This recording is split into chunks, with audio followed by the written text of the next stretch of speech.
This is Democracy Now! I'm Amy Goodman with Juan Gonzalez. Well, Facebook CEO Mark Zuckerberg is set to testify today on Capitol Hill amid the burgeoning scandal about how the voter profiling company Cambridge Analytica harvested the data of more than 87 million Facebook users without their permission in efforts to sway voters to support President Donald Trump.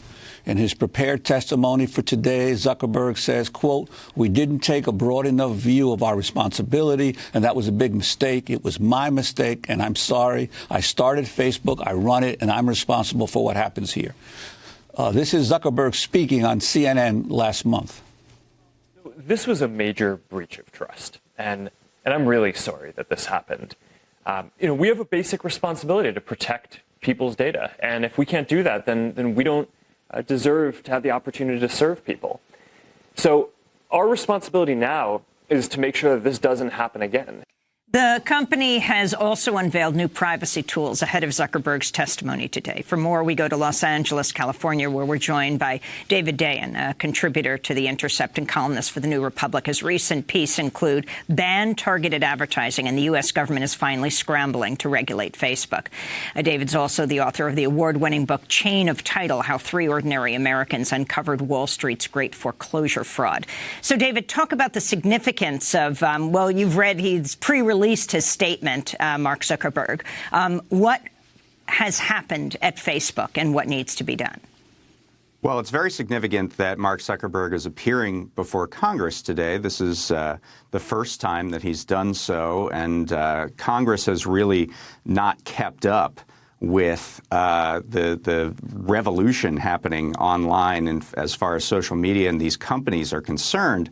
And they've sort of given over the playing field of regulation to Facebook, companies like Facebook, and which have become really almost private governments that are making these monumental decisions based on their business model that have wide-ranging effects for elections, for the viability of businesses, for the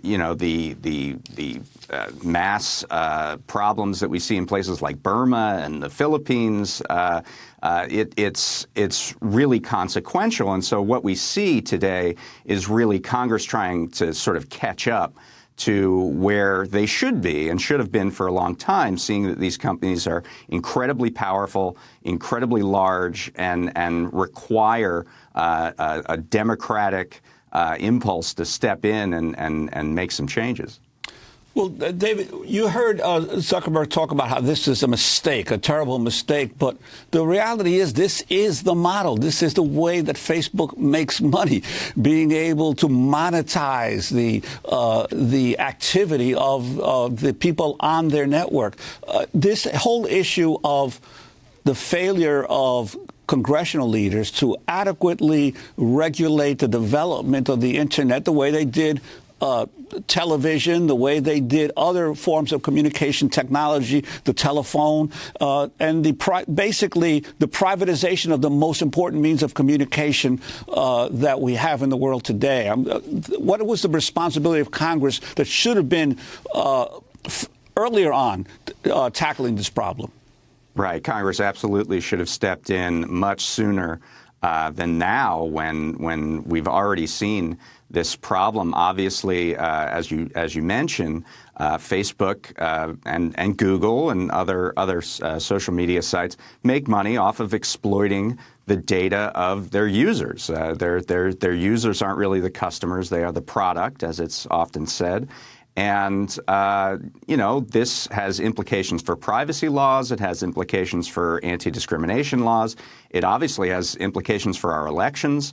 And these are all ways in which the government needs to get involved and come up with some real standards to protect people. And in their absence, Facebook has sort of done this on their own whim, really on the whim of one person, Mark Zuckerberg. On Thursday, NBC's Savannah Guthrie interviewed Facebook's COO, the Chief Operating Officer, Sheryl Sandberg. Let's go to a clip.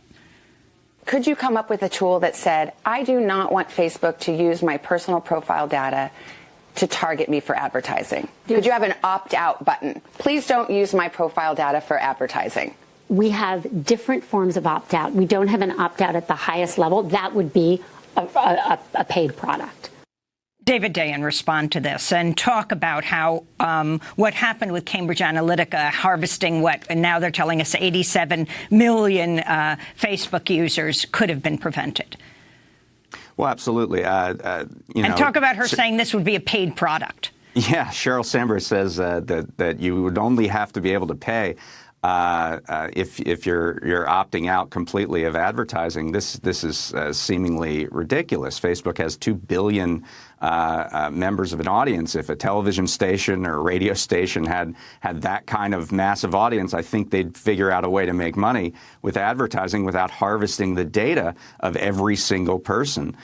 We went through many decades in this country without targeted advertising. I think we can go back to that. The idea of an opt-out button is very similar to what the regime that is being constructed in Europe. It's called the GDPR, the General Data Protection Regulation, and it would require affirmative consent from people to have their data collected and sold to advertisers or used in the targeting of advertising. And I think that there are more and more people in Washington who are seeing that as a viable method to protect citizens. However, it's very consent-based. We could do something stronger and just opt out, and certainly get rid of this idea that if one of your friends on Facebook takes a quiz, that that company that put the quiz together gets access to all of your profile data, which is exactly what happened in the Cambridge Analytica situation. Only about 270,000 Facebook users took that quiz, but because they got the derivative data of all the friends of those people, 87 million at least, I mean, that's the number they're using now, 87 million users had their data harvested and then put to use in political targeting. So, David, we need to really get a handle on this. I don't think Facebook has a handle on it necessarily. They have millions of advertisers. They don't know what any one advertiser is doing from one moment to the next. This is a problem of a company that's really too big to manage, and government needs to step in with some clear rules around what is allowable. But David, specifically on that issue of all of the profiles that were harvested as a result of this voluntary quiz by only a few 100,000 people, are there legal questions there as for potential lawsuits by those people whose data was harvested without their participating at all in any kind of a survey?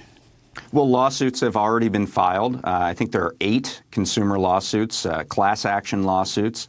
We'll see how they work their way through the courts. Certainly, there are violations involved in a lot of this kind of targeting that we see.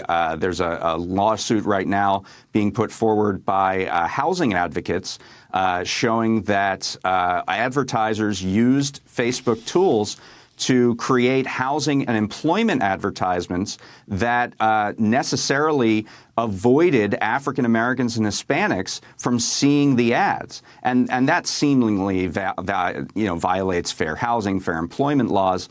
There are all sorts of applications that you can use when you can get down to that granular level and know practically everything about the individual to whom you're serving that ad. It has all sorts of legal implications, and that's why I think what we're going to see today in Congress is a lot of grandstanding, but I think behind the scenes there are people really seriously thinking through this and trying to come up with a way of dealing with these companies that have gotten so large, that have such large troves of data, that are almost inherently insecure, that offer so many tools to advertisers. What are the implications of that?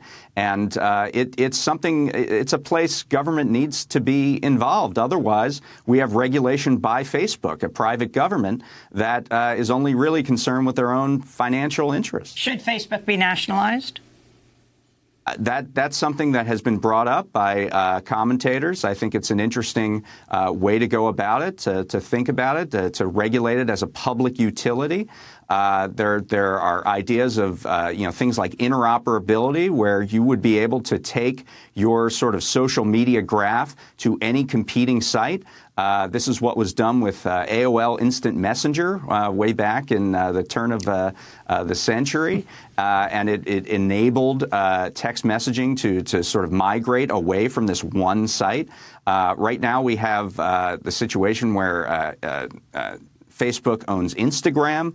Facebook owns WhatsApp. Anytime there's a competitor to Facebook, they either buy it or they ape the technology that's used within it, like they did with Snapchat. This is an antitrust problem that I think requires some solutions around that.